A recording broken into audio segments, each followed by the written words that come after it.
좌우 옆뒤 돌아보시면서 인사하겠습니다. 잘 오셨습니다.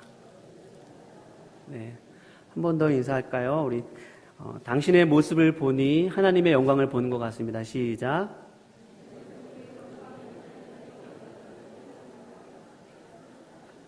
인사가 거창하죠? 근데 그 내용이 오늘 설교의 내용입니다. 네. 오늘 설교의 제목은 시선입니다. 시선이란 바라봄에 대한 내용이고요. 또 조망에 관한 그런 말씀입니다. 성경은 시선의 중요성을 증거합니다. 그렇죠? 특별히 믿음의 조상이었던 아브라함에게 하나님은 시선에 관해 말씀하시는데요. 그 내용이 어떠한 말씀인지 우리가 같이 살펴보고 우리의 삶에 적용하는 귀한 시간 되시기를 주님의 이름으로 축원드립니다. 하나님은 아브라함에게 말씀하셨으며 또 그를 부르셨습니다.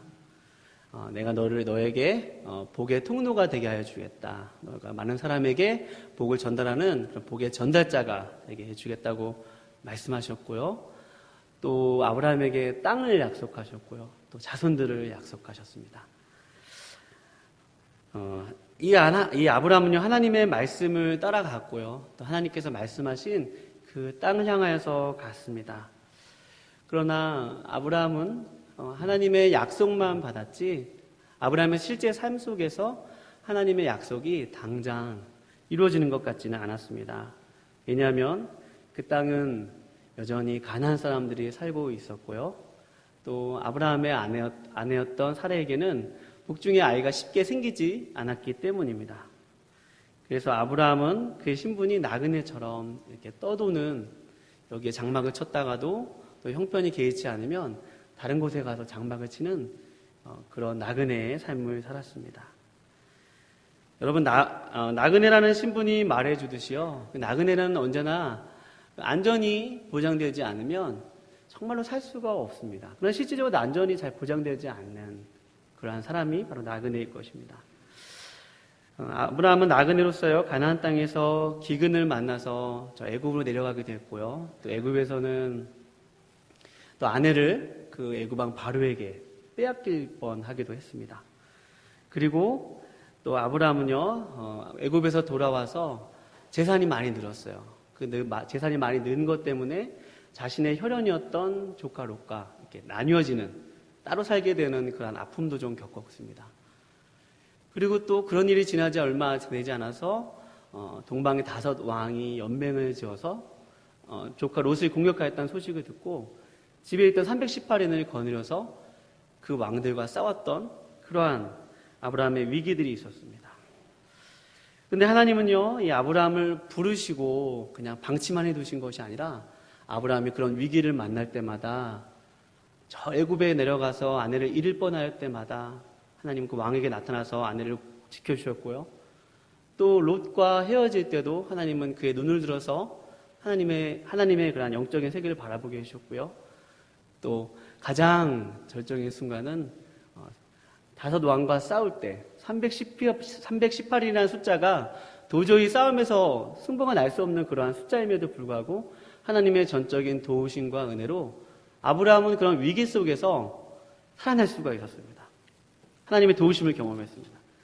그래서 오늘 본문 15장 바로 앞절에 14장에 보면 아브라함이 이렇게 고백을 해요. 22절 보면 아브라함이 소돔 왕에게 이르되 천지의 주제시오 지극히 높으신 하나님이라 라고 고백을 합니다. 아브라함에게는 그런 믿음이 조금씩 자라기 시작했습니다. 그러나 아브라함에게는요, 그렇게 하나님에 대해서 새로운 생각을 갖게 되어도 여전히 마음 가운데 두려움을 떨쳐버릴 수가 없었습니다. 이 나그네라는 신분으로 있었던 그 아브라함의 마음속에 늘 두려움이 자리 잡았습니다. 하나님은 그런 아브라함의 마음을 아시고요, 오늘 본문으로 가서요, 오늘 본문에서 아브라함에게 환상 중에 말씀하십니다. 1절 보면요, 아브라함아 두려워하지 말아라. 나는 너의 방패이고 또 너의 상급이다 라고 말씀하십니다. 사랑 여러분, 우리가 이 대목을 보면서 눈을 크게 열고 바라볼 부분이 무엇입니까? 그것은 천지의 주제이신 하나님께서 아브라함의 방패와 상급이 되기로 자처하셨으면 여러분 믿으시기 바랍니다. 아브라함은 자처하셨어요. 내가 너의 방패고 내가 너의 상급이다 내가 너의 그런 존재다라고 하나님이 아브라함에게 그런 하나님이심을 말씀하여 주셨습니다. 사랑하는 여러분, 이 말은 그냥 우리에게 일상을 살아갈 때는 그냥 그렇게 무덤덤하고 마음에 잘 와닿지 않는 그런 말일 수도 있지만요. 그러나 한 치 앞도 내다볼 수 없는 그런 나그네에게 나는 너의 방패다라는 말은 정말 큰 위로가 되었을 것입니다. 정말 놀라운 말입니다. 성경에서도 이와 비슷한 신앙을 고백한 이야기가 다윗이 그런 고백을 많이 하지 않았습니까? 사무엘하 22장에서도 또 시편 여러 군데서도 하나님은 나의 산성이시고 하나님은 나의 방패시고 하나님은 나의 피할 바위시고 내 능력이고 내 뿌리시고 내 힘과 능력이라고 다윗이 그냥 그렇게 시를 잘 쓰는 능력이 있어서 하나님을 그렇게 표현한 것이 아니라 그가 인생의 절체절명의 위기 속에서 만난 그 하나님을 바로 그렇게 고백을 한 것입니다. 하나님은 그렇게 아브라함에게 놀라운 이야기를 하셨어요.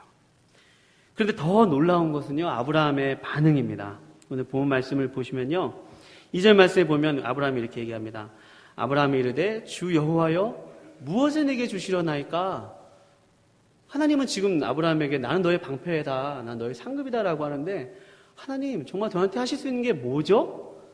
하나님 저한테 무엇을 주실 수 있으시죠? 라고 얘기해요. 그러면서 또 계속해서 하는 말이 내게 있는 이 상속자는 나의 시종인 이 다메섹 사람, 다마스쿠스 사람인 엘리에셀인이다 라고 얘기를 합니다. 이것을 미루어 짐작하건대 아브라함의 두려움의 실체는 뭐였을까요? 이 본문 말씀 두고 본다면 그것은 바로 자녀가 없다는 것이 아브라함에게는 가장 큰 두려움이었다는 것입니다. 그도 그럴 것이 그 당시 사회는 시족 사회거든요. 그러니까 자식이 많은 것이 그 가정에 정말 운명과도 같았습니다.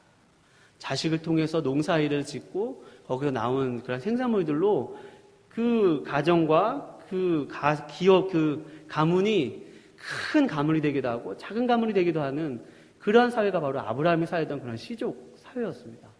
그 시족 사회에서 아브라함에게 자식이 없다는 것은 아브라함으로 하여금 큰 위기가 된 것입니다. 아무리 하나님께서 애굽으로 내려가서 도와주시고 또 318인을 거느리고 가서 도와주셨지만 얼마나 하나님의 큰 은혜를 경험했어요? 근데 아브라함에게 당장 나그네로 살면서 해결되지 않는 그러한 문제들 앞에서 아브라함 마음속에 있는 두려움은 떨칠 수가 없었던 것입니다. 그러나 사랑하는 여러분, 아브라함의 방패임을 자처하시는 그런 하나님은요, 좀 꾸짖으시는 말씀을 아주 단호하게 아브라함에게 말씀하십니다. 아브라함아, 그 엘리에셀이 내 상속자가 아니라 내 몸에서 날 바로 내 자손이 너의 상속자가 될 것이다 라고 말씀하셨어요. 그리고 계속 말씀해 보면 5절 말씀해 보면 우리 한번 같이 읽어볼까요? 5절입니다. 시작. 고 나가 이르시되 하늘을 우러러 무뼈를 셀 수 있나 보라. 또 그에게 이르시되 내 자손이 이와 같으리라. 아멘. 제가 주목하게 된 말씀은 바로 이 5절 말씀입니다. 본 말씀에 보면 하나님이 아브라함을 데리고 밖으로 나가셔요.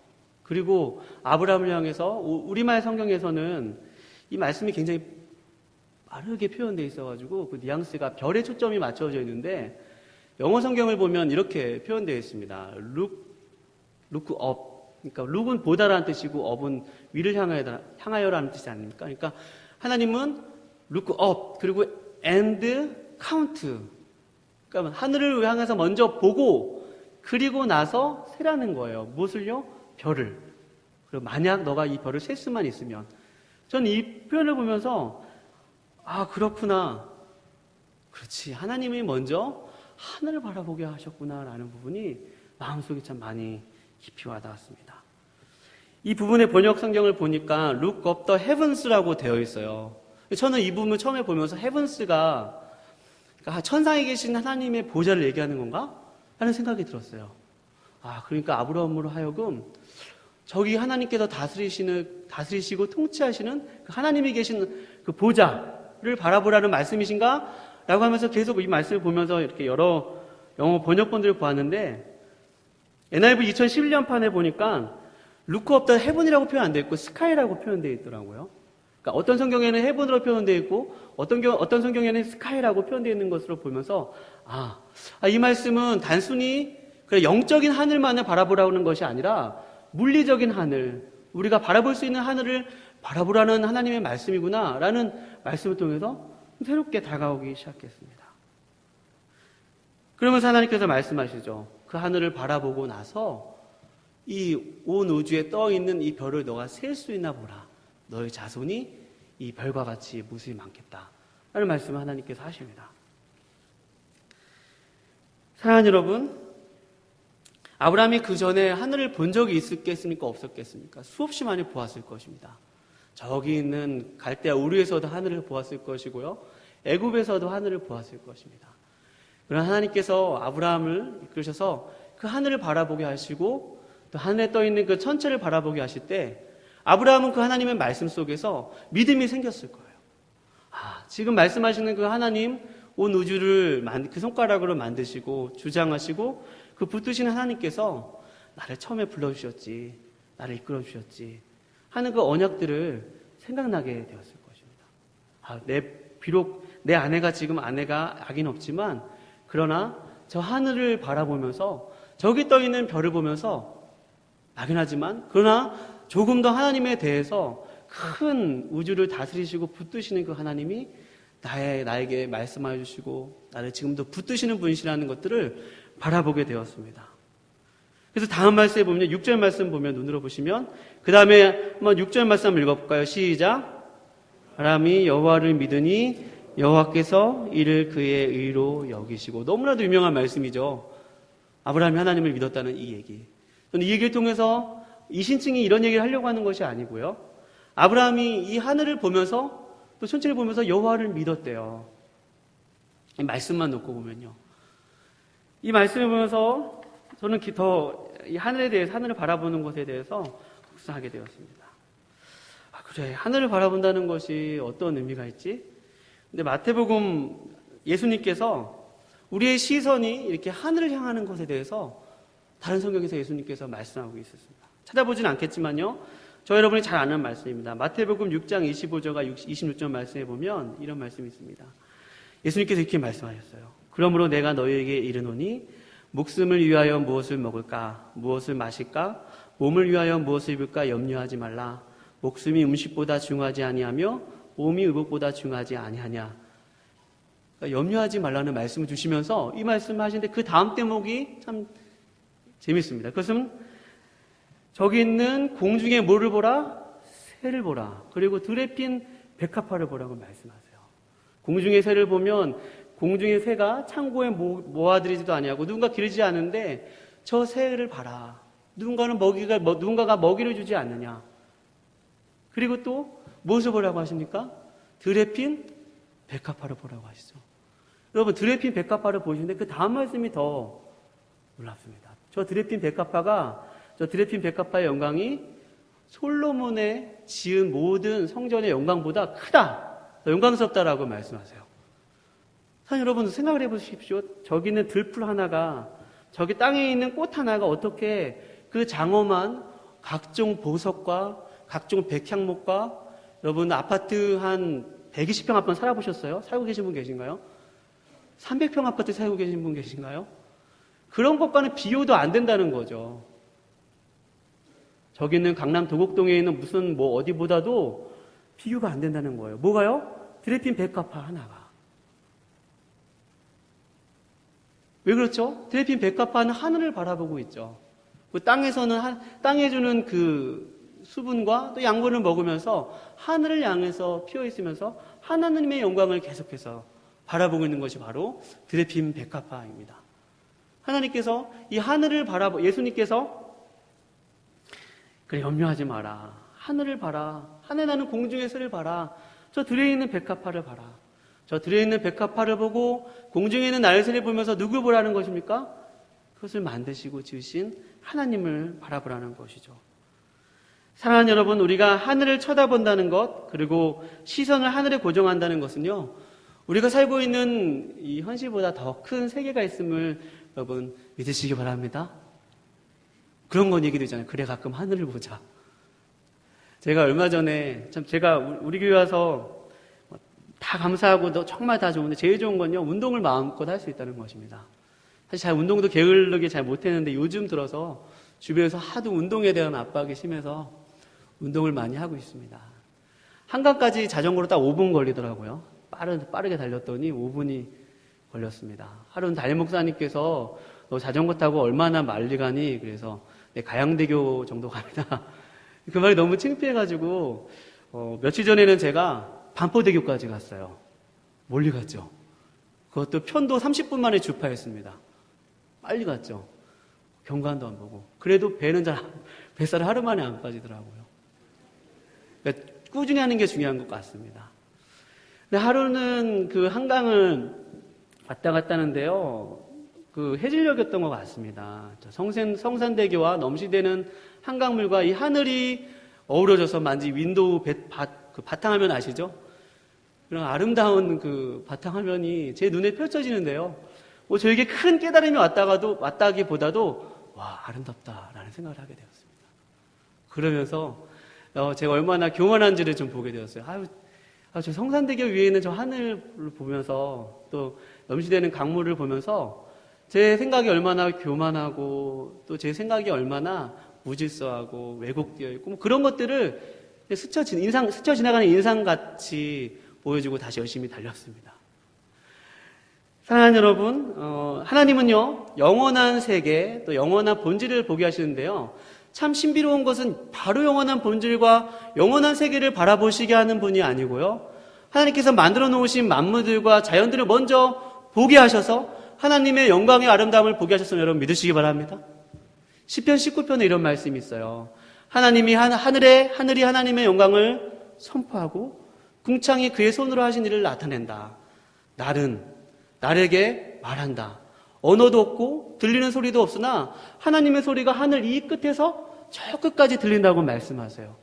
그러면서 그 해가 마치 동쪽에서 뜨는 해가 서쪽에서 지는 모습을 보면서 마치 우리 김현욱 강사님처럼 그 신랑이 신부에게 달려가는 그 모습처럼 빠르게 달려간다고 하면서 얘기하는데 더 정말 기가 막힐 표현은 뭐냐면 여러분 한번 집에 가서 한번 찾아보세요.